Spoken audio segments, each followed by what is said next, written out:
Bom dia.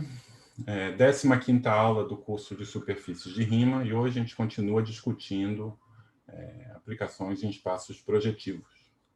Tá?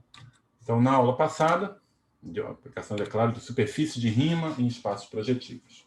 Então, na aula passada, a gente viu que existe uma abjeção, entre aplicações, φ de x em PR, não degeneradas, ou seja, que a imagem não está contida no hiperplano, que módulo automorfismos de PR, e sistemas lineares, LV, onde L é um fibrado holomorfo, fibrado linear holomorfo, e V, contido em H0XL, é um espaço de dimensão, espaço vetorial de dimensão R mais 1. Certo? E a gente vai pedir também livre de pontos base.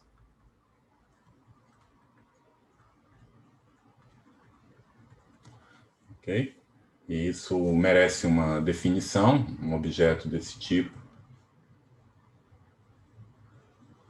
É o que a gente chama de sistema linear de grau D e dimensão R, onde D é o grau do fibrado R. Bom? E tem essa notação da literatura, que vocês podem acabar esbarrando por ela. Então, sistema linear de grau D e dimensão R é um GDR.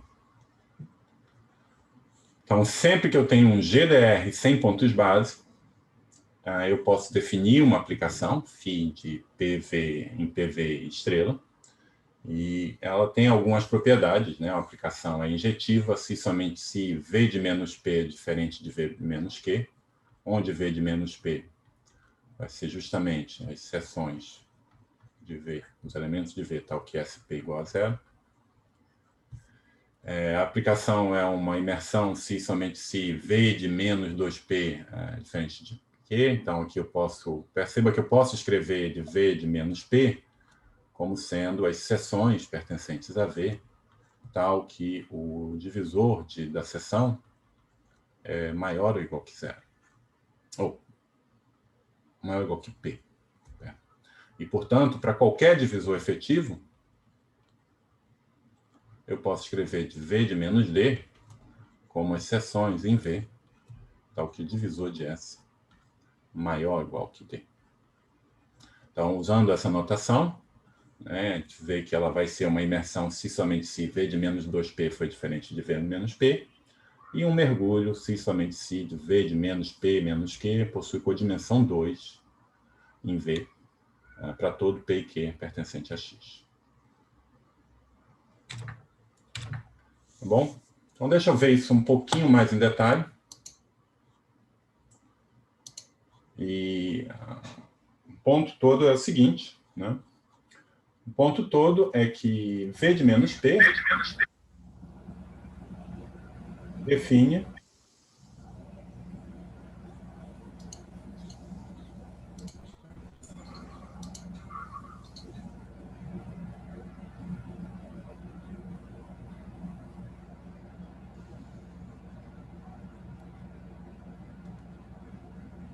Acho que eu estou tendo um problema técnico. Vocês estão me ouvindo? Sim, mas o áudio está falhando um pouquinho. Vou ver aqui se eu consigo resolver.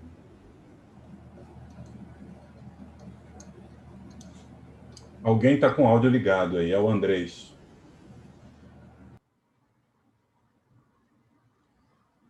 Acho que agora melhorou?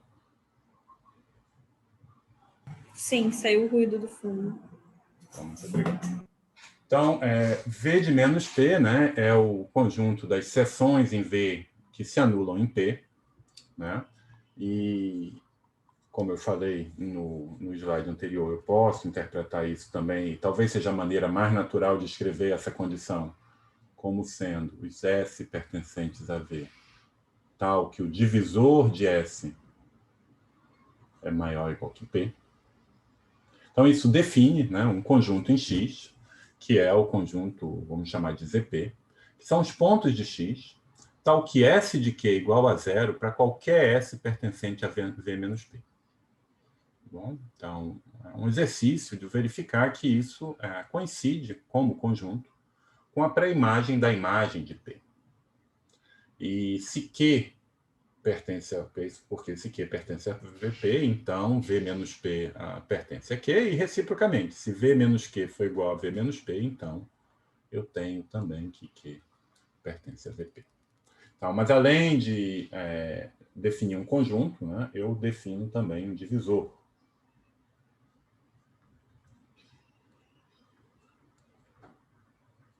Isso que seria, vamos chamar de DP, que vai ser o maior divisor efetivo, tal que o conjunto das seções, o divisor associado a uma seção S, pertencente a V, vai ser maior ou igual que DP para qualquer S pertencente a V menos V. Bom, então, vocês podem observar que o suporte de DP é igual a VP, mas DP carrega mais informação, é um divisor, então cada elemento do suporte vem com uma multiplicidade. E como que a gente pode pensar esse V menos P, né? Então perceba que V menos P, a gente já falou, é um ponto em P V dual. Isso porque eu estou assumindo que a LV não tem pontos base. Então, não ter pontos base é a mesma coisa que dizer que para qualquer P pertencente a X, a dimensão de V menos P é igual à dimensão de V menos 1. Bom? Então, e ao mesmo tempo, se eu tenho um elemento aqui, uma seção, você passa a ver aqui, então, um elemento aqui em PV estrela, como sendo um hiperplano. E que hiperplano é esse? É um hiperplano, não está definido, tem muitos, né? A gente tem uma coleção grande de hiperplanos, mas isso aqui é um hiperplano passando por P.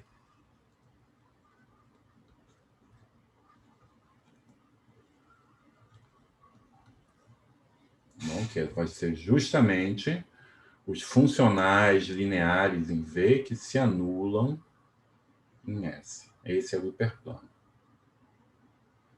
Tá bom? Agora, você pode se perguntar o que quer dizer, o que é a multiplicidade que estão aparecendo aqui. Então, eu comecei com um sistema linear, né? Peguei um ponto em X, aqui está sem pontos base. Peguei um ponto em X e associei o subconjunto V menos P. Né? V menos P é um contido em V, que é um hiperplano, um subespaço de codimensão 1, e isso me dá um ponto em P V dual. Que é o que eu estou definindo, né? A maneira que eu defini P para a minha aplicação, isso é o phi de P. Tá certo? Então, como interpretar? Então, eu também defini D de P, né, que é o maior divisor efetivo, tal que o divisor associado maior ou igual que D a qualquer S pertencente a V menos P. Bom, então, eu sei que P pertence ao suporte de DP, e a pergunta é como interpretar a multiplicidade de P.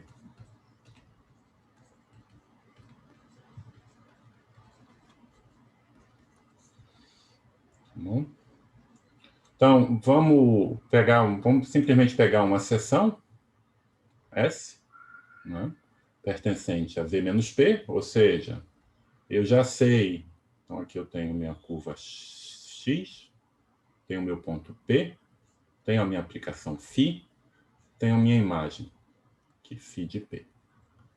Então, seja S pertencente a V menos P. Então, isso é uma seção, é um hiperplano, né? É um ponto em V menos P e é um ponto em V. Portanto, esse S define um hiperplano em PV dual. Certo?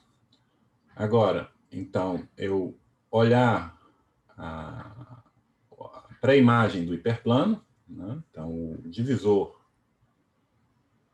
de zeros, né, de S, é essencialmente você pegar uma equação desse hiperplano, aqui em PV dual, e fazer o pullback dessa equação do hiperplano. Então, se eu tiver, desse hiperplano for definido por h de S igual a zero, eu posso fazer φ estrela de h de S. Né? Isso vai ser o múltiplo da S. Né? H de S é uma seção do fibrado OPR1. E eu posso olhar para os zeros. Certo?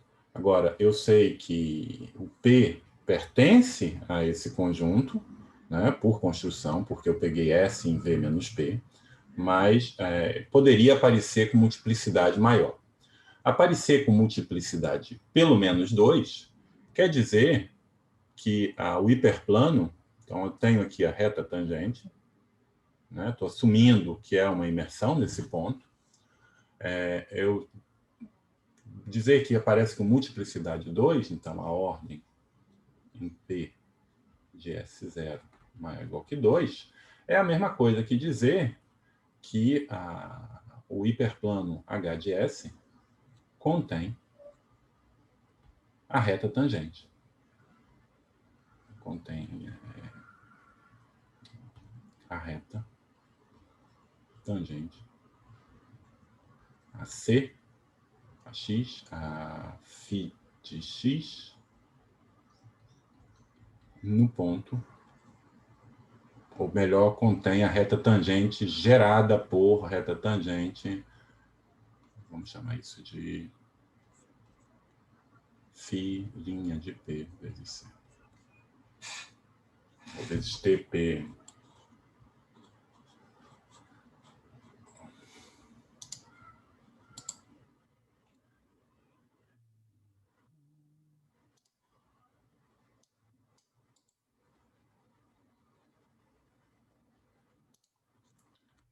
TPC.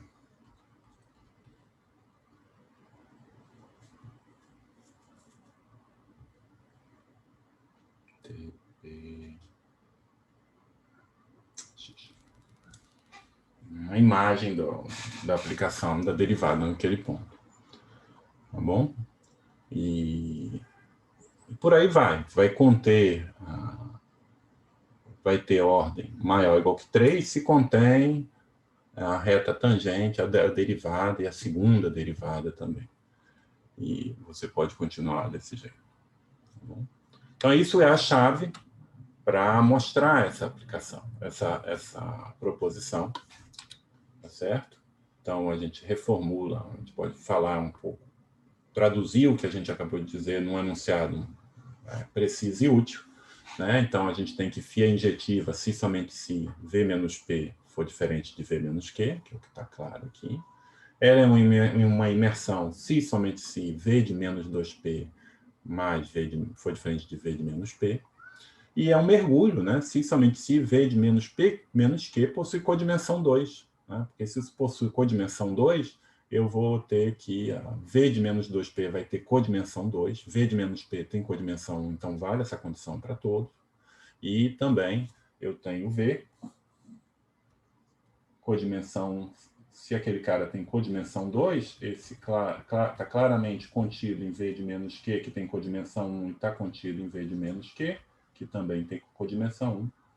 Portanto, se esse sujeito tem codimensão 2, todas essas inclusões são estritas.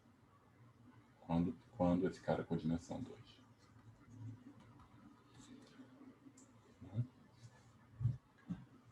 Então, isso que é a aplicação, a maneira de analisar, de pensar esses sistemas lineares. Então, é transformar tudo em questões sobre a interseção de X com subespaços lineares. Por isso, um pouco, é o nome de sistema linear. Né? Perceba que aqui, esse V menos P, o que eu estou fazendo? Eu tenho um espaço vetorial e pedir que a exceção se anule num ponto é uma condição linear. Aqui eu estou pedindo duas condições lineares, e etc. Né?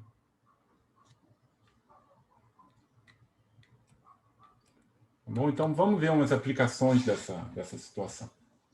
Tá? Então, vamos pegar um fibrado linear qualquer, numa superfície de Riemann. Né? Então, eu posso sempre escrever, pelo que a gente viu, o H0 de x, L, isso é o Riemann-Roch, né? Menos o H0 de x, Kx, ou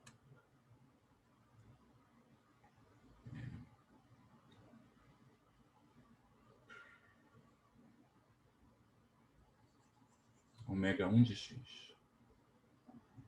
Isso é dual. Né? Isso vai ser o grau de L mais a característica de Euler de x, O de x. Isso é o grau de L, né?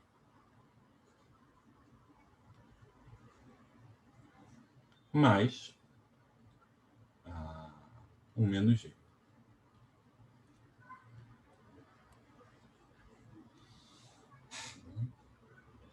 Então, o que a gente quer mostrar, que eu quero mostrar aqui, se eu tenho um fibrado linear, eu quero mostrar que é um mergulho, eu vou pegar P e Q pontos quaisquer em X e quero mostrar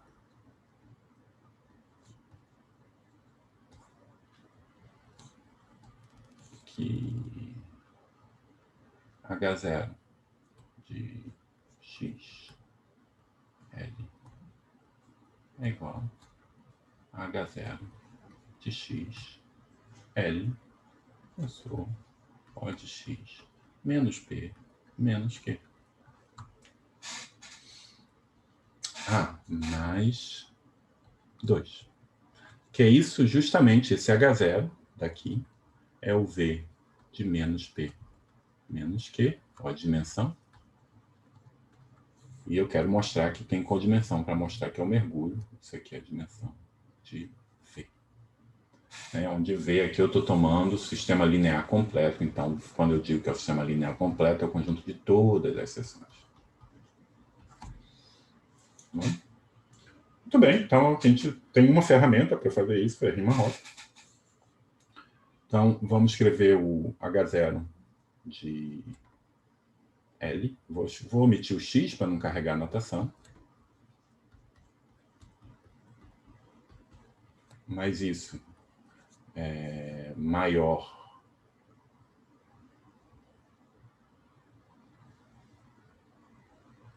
isso é menos, perdão, H0 de ômega 1 de x tensor L dual tensor O de x P mais Q. Isso vai ser igual, aqui tem um menos, né? Isso vai ser igual ao grau de L menos 2 mais 1 menos G. Então, vamos ver o que a gente sabe de informação. Qual é o grau desse fibrado? Então, esse fibrado tem grau 2G menos 2. Esse fibrado tem grau 2G mais 1. Então, vamos já incorporar esse aqui. Só esses dois caras aqui eu tenho mais. Esse aqui eu tenho mais 2. Então, dá no total 2G. E esse cara tem grau menor ou igual do que menos 2G mais 1. Então, esse grau aqui, o grau desse fibrado, esse cara tem grau negativo. Agora, se você tem um fibrado com grau negativo, ele não pode ter seção. Lembra qual é a definição do grau? O grau é o grau do divisor associado a uma seção qualquer. Então, se o grau é negativo, não tem seção holomorfa. Então, esse sujeito aqui é 0. E, portanto, eu tenho que esse cara tem grau de L menos 2 mais 1 menos G. E pelo mesmo argumento, e até por razões mais fortes, né, esse grau, quando eu fizer o dual, vai ser um grau mais negativo, porque não vai ter esse mais 2 aqui. O H0 de L é grau de L mais 1 menos G. Juntando as duas coisas, a gente tem que o grau H0 de L é o H0 de L, ó, menos P menos Q, mais 2, que é o que eu queria mostrar. Então, pela proposição anterior, isso é um mergulho. Perceba que a gente talvez não esteja chamando muita atenção, estou colocando isso como corolário, mas esse é um enunciado maior. O que a gente está mostrando? Está mostrando que toda superfície de rima compacta de gênero G admite um mergulho no espaço projetivo. Isso eu acho que eu vou até escrever aqui para ficar bem claro. Então, toda superfície de rima compacta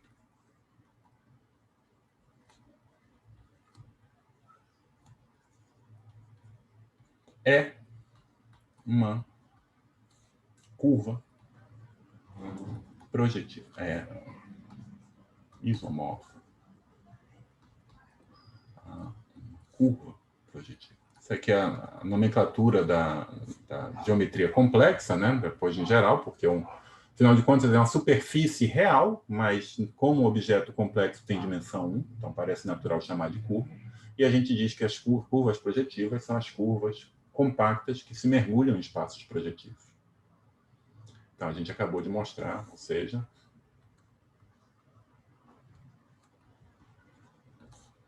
toda a superfície de rima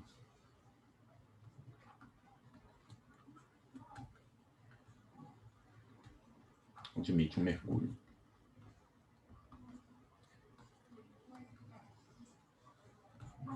em um espaço projetivo.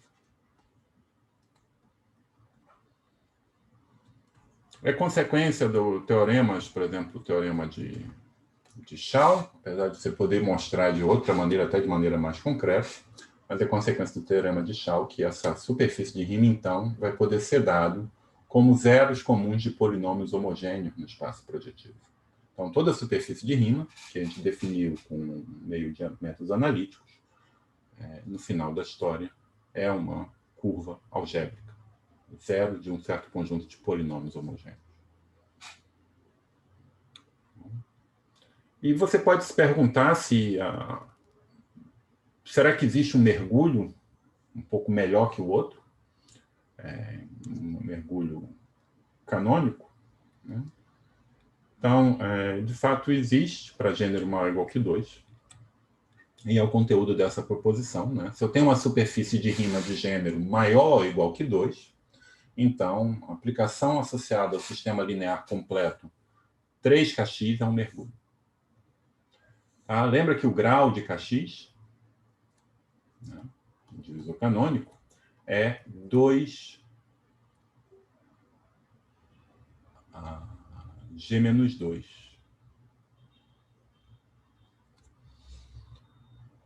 Certo? E eu quero que... eu gostaria que... isso não satisfaz aquelas hipóteses, né?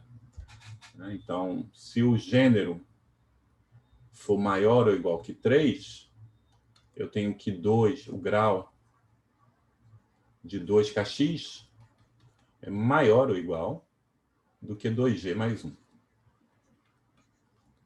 Agora, quando o gênero é igual a 2, 2kx. Então, aqui é 2kx.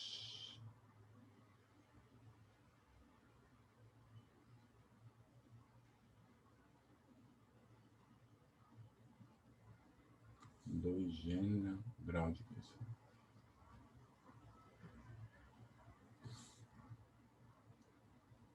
Isso. Quando o gênero é 2kx é igual a 4. E esse cara que está aparecendo aqui é 5. Então, não é maior ou igual. Para gênero igual a 2, o 2kx não é suficiente, eu tenho que usar o 3kx, mais 3kx. O grau de 3kx é maior ou igual que 2g mais 1. Então, sempre que o gênero for maior ou igual que 2, basta eu tomar 3 vezes o canônico para obter um mergulho, que a gente chama de mergulho tricanônico.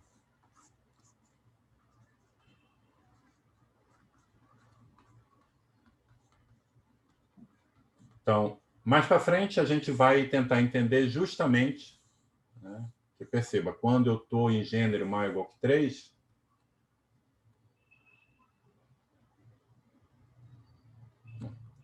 não vou falar besteira agora.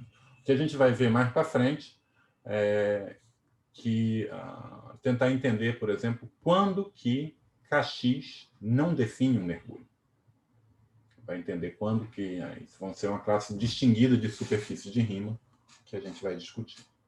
Mas antes de ir para aí, então, a gente tem a prova, virou essa aritmética, né? Porque basta verificar que 3kx tem grau 2g mais 1. E aqui eu estou justificando por que a gente não pegou 2kx, porque não funciona para gênero 2. Mas 2kx funciona para gênero maior ou igual que 3, né? Não. Para gênero 3, isso aqui é 4, aqui vira 8, aqui é 7. Então já funciona para gênero maior ou igual que 3. Mas e gênero 1? O que acontece? Então, gênero 1 vai ser uma situação interessante, né? Porque aqui a gente vai tentar entender um pouco mais da imagem de uma φ, como a gente pode analisar a imagem de φ. Então, vou pegar x, uma superfície de gênero 1,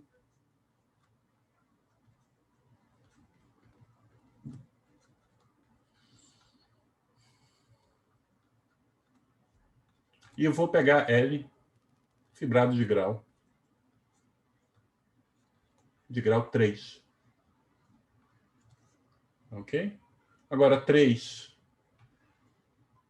é maior ou igual que 2g mais 1, que é 3. Portanto, eu tenho que a aplicação definida por isso é um mergulho. Então, eu já falei que nos casos anteriores, então, mas vamos ver quem é o H0 de x L. Né? Então, isso é menos H0 de x, ômega 1 de x L dual.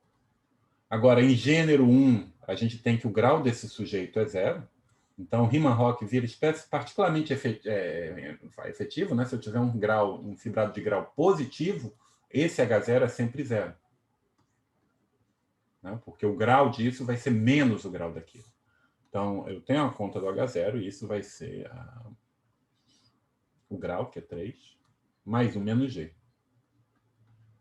Mas o gênero é 1, então isso é simplesmente 3. Esse 3 é o grau de área.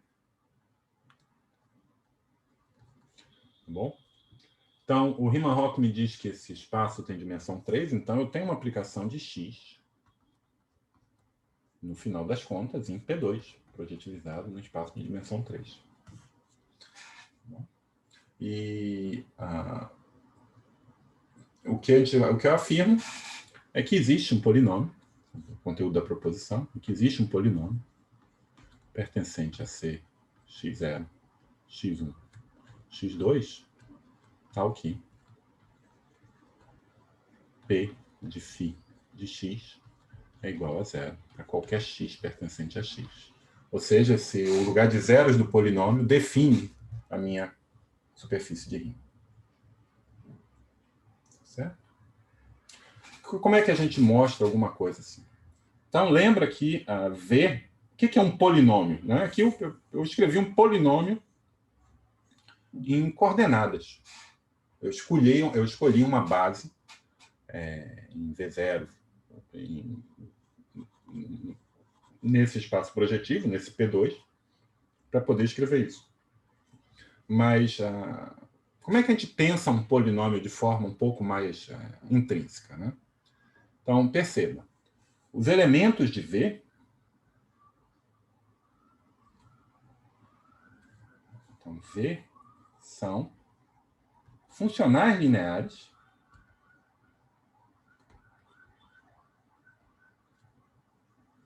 em V dual.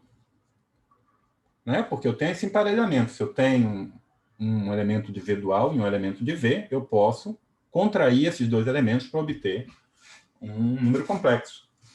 Então, esses V eu posso pensar como sendo as formas lineares. Tá certo? Então, a filosofia toda é essa. Agora, o que é um polinômio homogêneo de grau K? Um polinômio homogêneo de grau K, então aqui eu tenho, esses aqui são os polinômios homogêneos de grau 1. Os polinômios homogêneos de grau K são os elementos de sim K de V. O produto simétrico de K cópias de V. Então, porque os elementos, se eu escrevo se x0, x1, x2 é uma base de V, uma base de sim K é x0 a K, x0 a K menos 1, x1, etc. Eu vou escrever aqui todos os monômios em x0, x1, x2 de grau K. E o que isso me define aqui? Eu também tenho um emparelhamento. O sim K, né, são polinômios.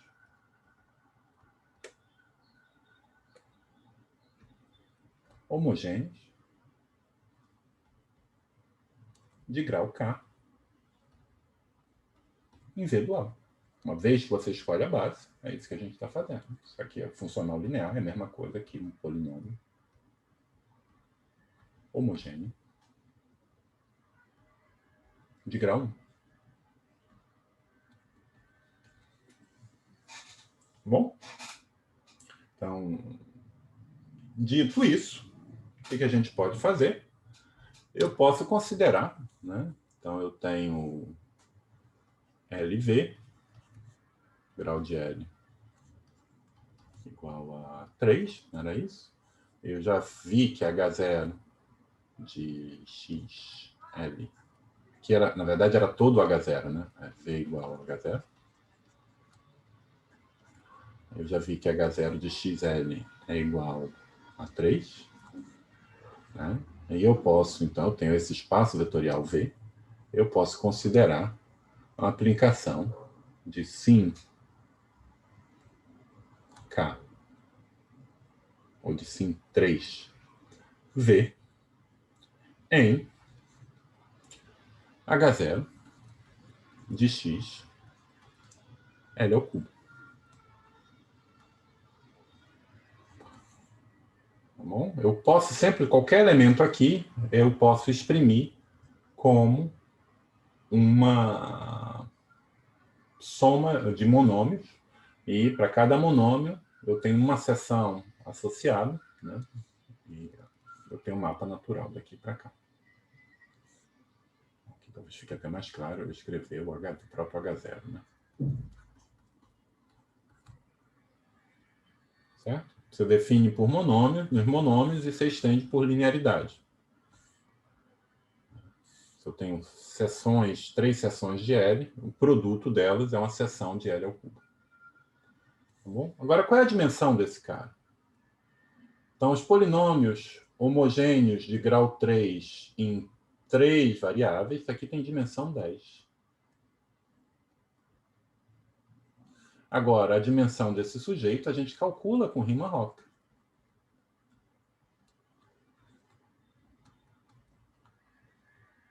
Isso vai ser o grau de L ao cubo mais 1 menos G. Então, isso é 9. Ora, então aqui eu tenho uma aplicação, isso é uma aplicação linear, que vai de um espaço vetorial de dimensão 10 num espaço vetorial de dimensão 9. Então, tem um núcleo. Então, existe um P pertencente a Sim3 de H0, XL, tal que Psi-P é igual a 0. Mas essa propriedade, que é claro, P é diferente de 0, essa propriedade, se vocês pensarem um pouquinho, quer dizer exatamente que a imagem de φ está contida no conjunto dos zeros de P.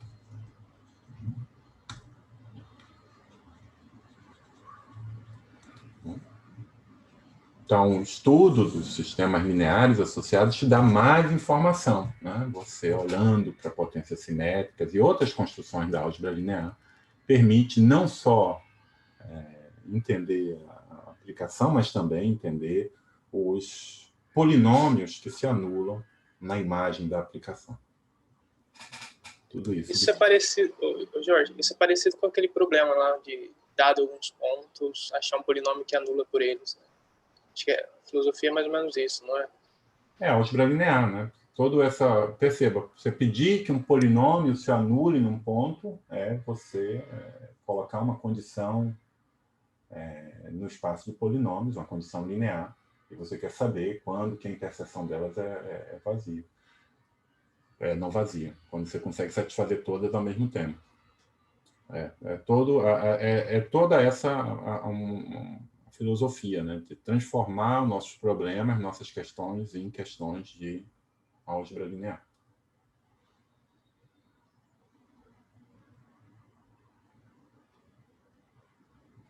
Aqui eu estou procurando um polinômio, estou perguntando, né, se tem um polinômio de grau 3 que se anula na imagem. Isso eu consigo traduzir da φ, eu consigo traduzir por meio expressar por meio dessa aplicação linear. Ou seja, saber se essa aplicação linear possui ou não um núcleo.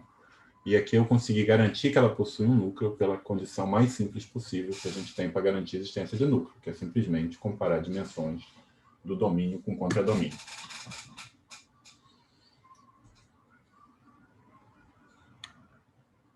Tá bom?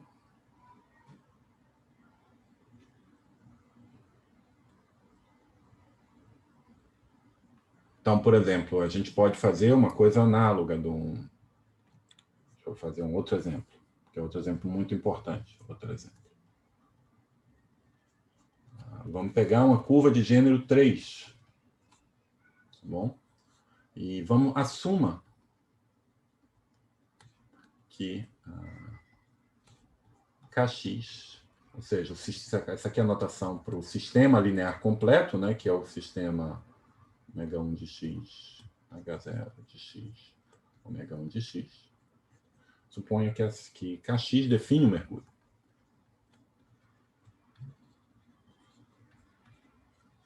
Eu vou assumir de saída que define o Mercúrio. Você pode se perguntar quem é a imagem desse sujeito. Não? Porque, olha, quem é Hx ω1 de x? Isso é 3, pela definição de gênero, se você quiser. Gênero, uma das definições é que é o H0 de x. Então, eu tenho uma aplicação, novamente, de x em P2. Tá bom? E eu posso olhar, por exemplo, quem é fazer a mesma construção. Sim, K de H0 x, ω1 de x, agora com canônico, em H0 de x, ω1 de x, tensor K. Então, você verifica que... Deixa eu botar aqui, por exemplo, um exercício, uma verificação. Essa aplicação é injetiva, fica... ou psica, né? Psica é injetiva se K for menor ou igual que 3. Tá bom? Vamos ver o que está acontecendo em Sim 4.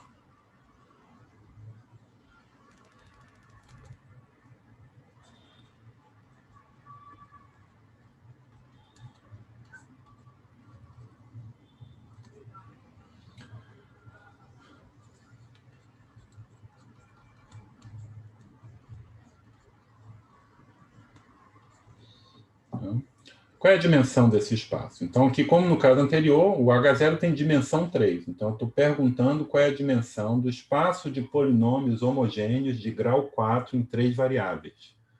Isso, se eu não me engano, é 15, não é isso?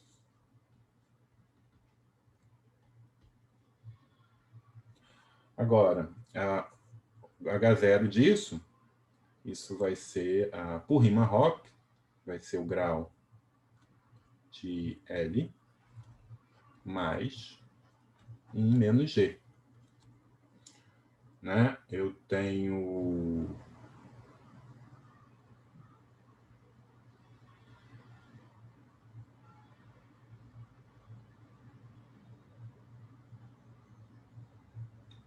Eu tenho o H1, o H0 de Kx menos isso é obviamente negativo, então a Riemann-Roch te dá uma fórmula precisa. E quem é o grau disso? Isso é 4 vezes 2G menos 2. Mas como G é igual a 3,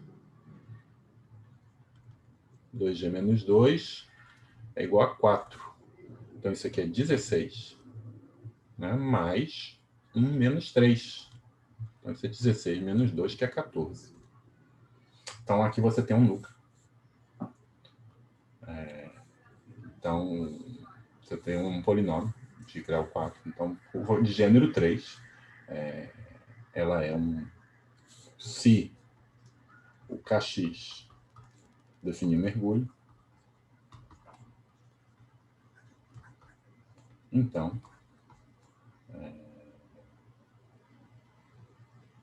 X é o conjunto de zeros. Φ de X é o conjunto de zeros de um polinômio de grau 4. Diz que é uma quártica.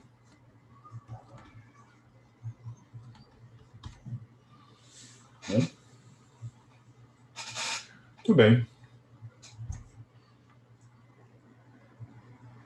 Voltando para as curvas de gênero 1, elas têm também, elas são bastante particulares, né? Em gênero baixo, e elas já admitem também uma outra descrição bastante interessante.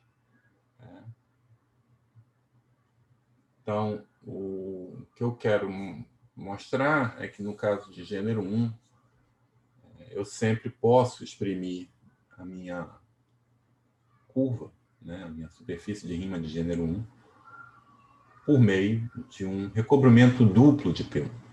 Tá? Mas para isso, deixa eu fazer um lema geral antes de começar a falar disso. Vamos pegar uma superfície de Riemann e assumir que ela admite uma aplicação 2:1, né, para P1.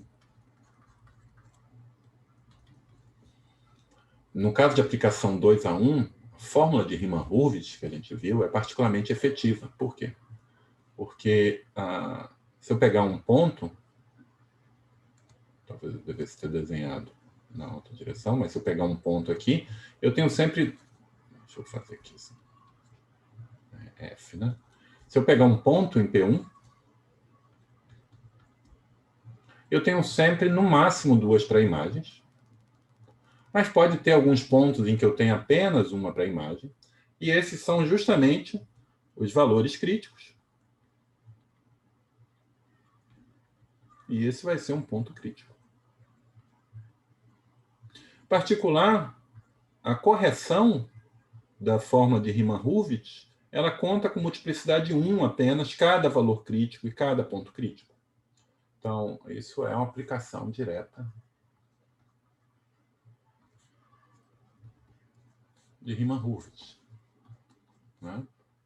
Vamos fazer então, como é que é? Então, o que eu tenho é 2G de X mais 2, vai ser o grau de F, que é 2, mais o 2G de P1, é menos, né? Menos 2, mais o número de pontos críticos.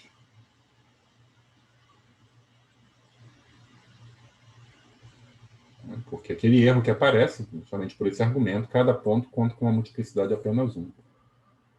Certo? Então, mas isso é... Então, eu tenho que o valor... Isso aqui é 2, que multiplica gênero de P1 0, menos 2, mais número de valores críticos,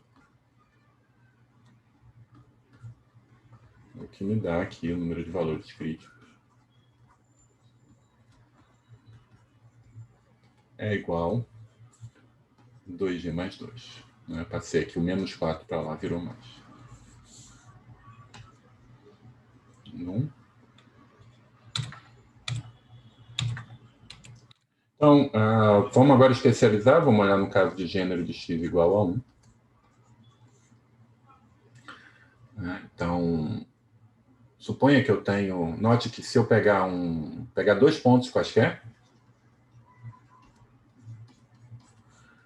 eu tenho que o H0 de x, O, x, P mais Q, é igual a 2.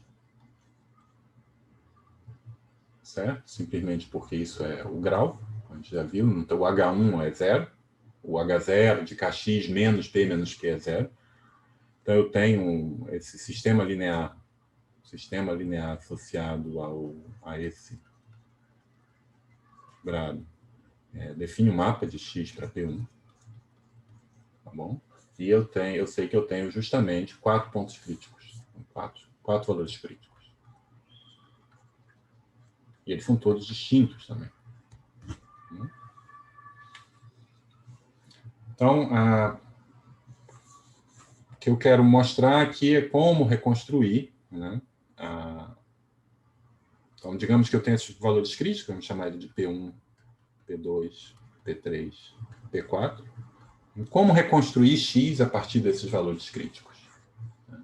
Então, eu vou fazer o seguinte. Então, eu sei que eu tenho aqui OP1 4, que eu estou pensando isso como espaço total do fibrado. Bom, então isso aqui é uma superfície, né? Uma superfície de dimensão complexa 2, que fibra sobre o P1, né? Com fibras C. E aqui dentro eu tenho a seção que se anula em P1 e P4. Então, eu estou com essa figura. Tenho o P1, que é uma seção zero desse fibrado.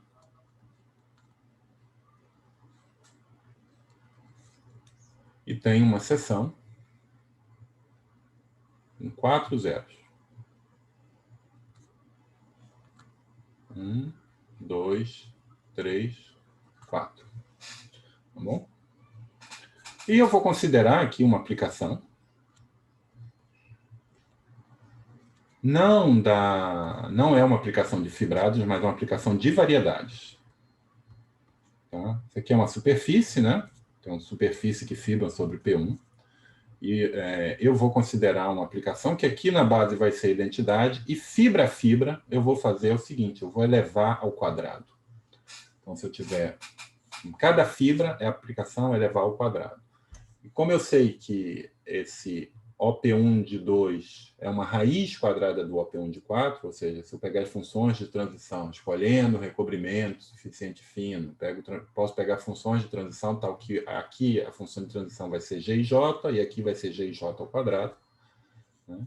Então, eu posso considerar essa aplicação e pegar, então, aqui, deixa eu ver minha anotação,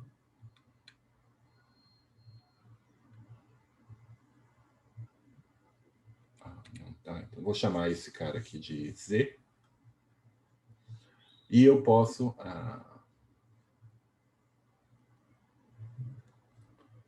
fazer o seguinte. Eu posso tomar pré-imagem, chamar essa aplicação aqui de Psi2, que fibra a fibra eleva ao quadrado, e posso tomar pré-imagem de Z.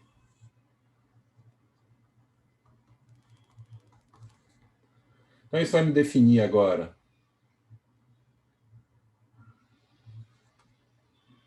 fazendo um desenho aqui meio caricato, mas para lembrar que é a aplicação 2 a 1, né? E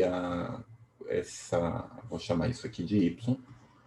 E esse Y se projeta em P1, tá bom? E você vê que vai ter pontos críticos justamente aqui. Além disso, eu afirmo que essa Y é uma superfície, é uma curva lisa, né? Por quê? Vamos botar uma lupa aqui, o que está acontecendo. Então, aqui, se eu escolher coordenadas x e y, né? X na base y, essa minha aplicação, e aqui então a minha seção, ela vai ser alguma coisa do tipo y igual a f de x, né? Onde f de 0, pensar que eu estou com a origem que f de 0 é igual a 0, e f' de 0 é diferente de 0, porque é um zero simples. Quando eu olho o que está acontecendo na pré-imagem desse ponto, a pré-imagem vai ser y² igual a f de x. Portanto, como f' de 0 é 0, esse ponto é um ponto liso da y. E essa y vem com uma aplicação em P1, né? E que a imagem dos pontos críticos é justamente Cadê os 4 pontos? 1, 2... ainda faltou aqui, né? Tinha mais um.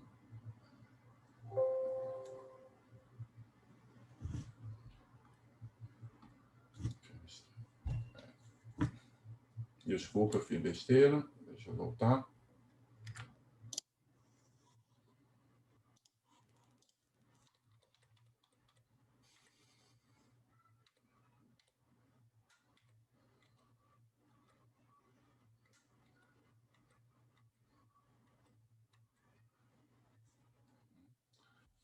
Tinha um ponto extra ali.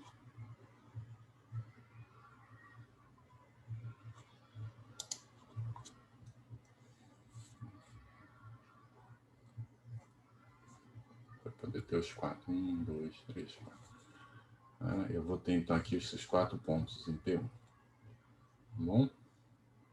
E o que eu afirmo é que, na verdade, a gente tem o que a gente acabou de construir.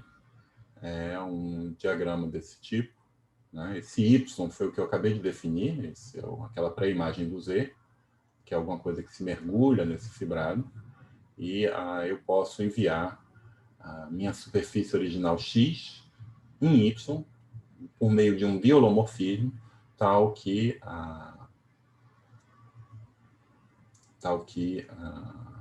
a F vai ficar sendo justamente aquela projeção.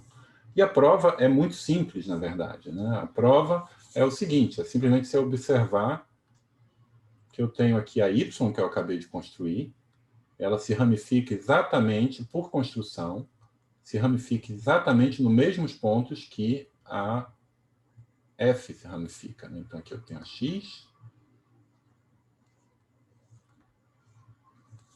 aqui eu tenho a Y,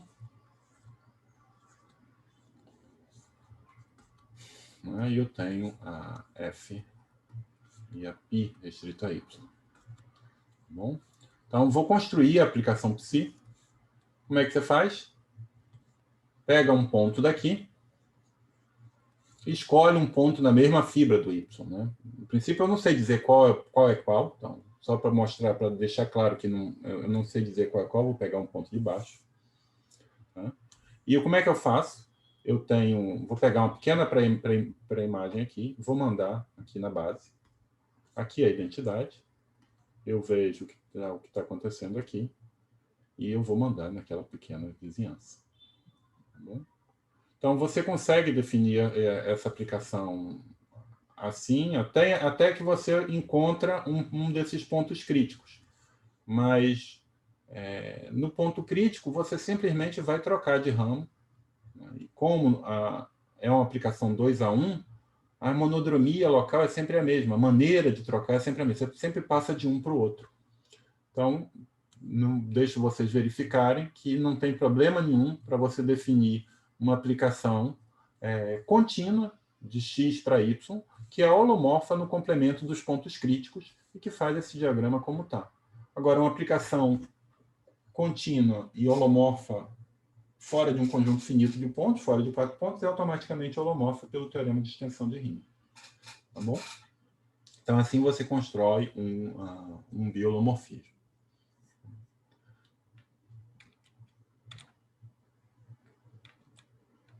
E deixa eu só fazer um outro comentário aqui. Tudo isso permite eu escrever essas coisas de forma muito concreta, né? Perceba que se eu colocar esses 4 pontos na parte finita de P1, digamos que o infinito está aqui, posso pegar uma carta, né, onde essa minha seção F é realmente dada por um polinômio de grau 4, né? Vai se anular exatamente em 4 pontos. Eu pego a carta de P1 menos o infinito, e pego um polinômio que se anula em 4 pontos, e eu estou exprimindo a minha curva elíptica como y² igual a esse polinômio que se anula em 4 pontos. Pelo menos numa carta fim. Você teria que passar agora a ver o que está acontecendo no infinito, mas numa carta fim você pode escrever assim. Ou, se você preferir, que é uma maneira mais típica de você escrever, é botar um desses pontos no infinito. Então, agora você vai escrever numa carta fim a sua curva, a sua superfície de Riemann de gênero 1 como y², polinômio cúbico. Tá? É o que você vê desse lado. E essa é uma expressão que você encontra em vários livros. Esse polinômio cúbico eu posso fatorar e posso ainda, por exemplo, botar uma raiz em 0, outra raiz em 1, e a última vai estar num certo ponto lambda. Isso é chamada forma normal de Weierstrass. Então, toda curva elíptica vai ser isomorfa a uma curva que é dada em coordenadas afins por alguma coisa desse tipo. Curva elíptica é superfície de Riemann de gênero 0. Então, é a mesma coisa. Tá bom? Mas vem esse nome, né? Porque na verdade, chama curva elíptica, porque esses objetos aparecem quando você quer calcular, acho que é uma das primeiras ocasiões em que aparecem objetos desse tipo, ou parecidos com esse, é quando você quer calcular o comprimento de arco de uma elipse. Então, você é levado a calcular certas integrais de formas diferenciais em curvas desse tipo. Então, por isso o nome elíptico, que aparece na literatura. Mas, bom, tudo isso implica, ou sugere, né, uma extensão, que é o que a gente vai discutir na próxima aula, mas hoje eu termino com a definição, que é o que a gente chama de superfícies de Riemann hiperelípticas. Tá certo? Então, a superfície de Riemann de gênero G, a gente vai dizer que ela é hiperelíptica se existe uma aplicação holomorfa de x em P1 de grau 2. Então, deixa eu fazer algumas observações. Se gênero é igual a 2, então x é hiperelíptica. Por quê? Bom, é o H0 do x ômega 1 de x, né? Menos H1 ou H0 de x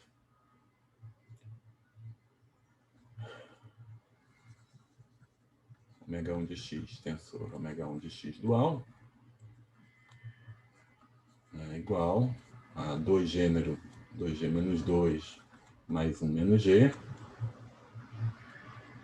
Eu estou escrevendo Riemann Roch aqui, não sei porquê, né? Eu enlouqueci, mas bom, isso aqui ainda bem vai ser igual a G menos 1, né? Isso aqui é igual a 1. Eu enlouqueci, esqueci que esse cara já tem gênero 2. Então, esse cara é o que define, né, o sistema. Então, esse gênero é igual a 2.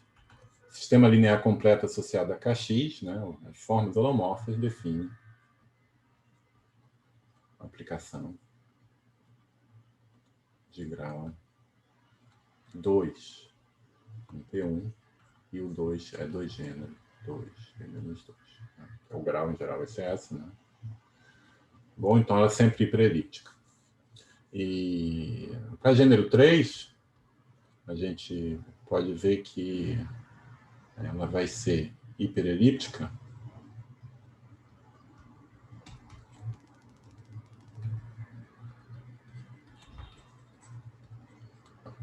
a gente vai ver, se somente se, kx não é Mercúrio. Na verdade, a gente vai ver que vale isso em geral.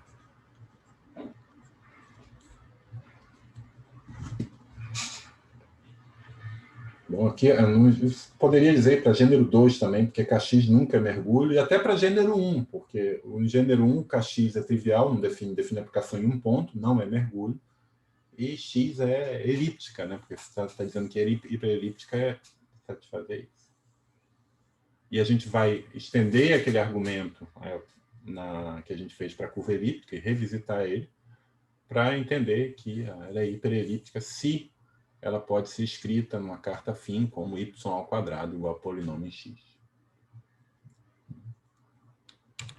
Então, uma curiosidade, né? A aula acabou, mas agora deixa eu só fazer uma curiosidade. É que, você pensando ingenuamente, o que a gente viu? A gente viu que para gênero 1, eu tenho que as curvas são polinômios, zeros de polinômios de grau 3.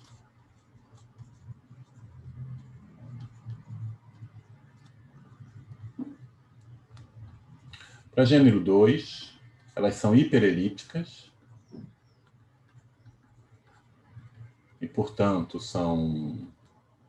A gente vai ver isso na próxima aula. São da forma y ao quadrado igual a f de x. Vai precisar. Para gênero 3, a gente viu que isso aqui são... Então, isso aqui pode chamar... Falar que elas são curvas cúbicas, né? A gente viu que se elas são... pelo menos eu mencionei que elas podem ser ou quarticas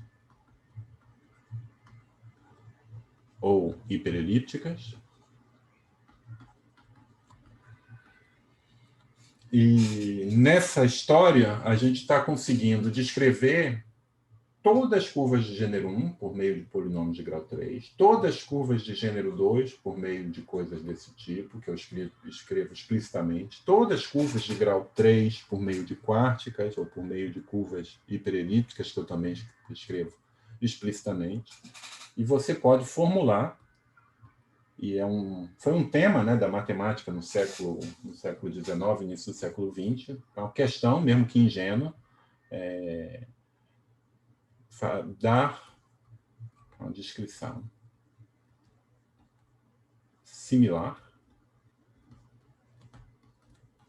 para curvas de gênero G arbitrário.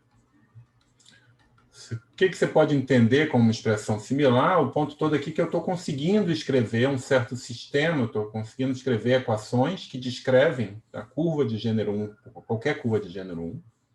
Né? Aqui eu posso falar que eu estou precisando de duas equações diferentes, mas a curva de gênero 3 genérica seria descrita como zero de quartica. Então, você pode pensar que você gostaria de exprimir ou de escrever equações que descrevessem a curva de gênero G arbitrário. E isso foi uma das coisas que a gente mostrou no século XX, final do século XX, é que isso é impossível. Então, na linguagem moderna, é que existe um espaço, né, que é chamado MG, que é um espaço que é uma variedade algébrica, né, que parametriza as curvas de gênero G, modelinho de curvas de gênero G. E essa possibilidade de escrever a expressão de uma curva arbitrária aqui dentro está relacionada com a propriedade geométrica desse espaço, que é ser o que a gente chama na terminologia unirracional, ser parametrizado por um espaço projetivo. Admitir, ser parametrizado não, admitir uma aplicação sobrejetiva de um espaço projetivo nele. E o que foi mostrado por, acho que foi Eisenberg Harris, ou talvez Saul Harris, já não lembro, é que para gênero suficientemente alto, maior do que 20, sei lá, 23, 24, não lembro, essa variedade é o mais longe possível de ser unirracional, ela é de tipo geral. Então, não admite uma parametrização desse tipo. Então, isso é uma coisa bastante curiosa, né, que você pensar, é que você não consegue escrever, você não consegue dar equações para curva genérica, para curva típica de gênero suficientemente grande. Parece um pouco contraintuitivo, mas é o que está por trás aqui desse resultado. Sempre que você pegar uma curva, escrever uma curva de gênero muito grande, é uma curva especial, não é uma curva genérica. Tá bom? Então, é um pouco isso. E a gente continua com as curvas superfície de Riemann hiperelípticas na próxima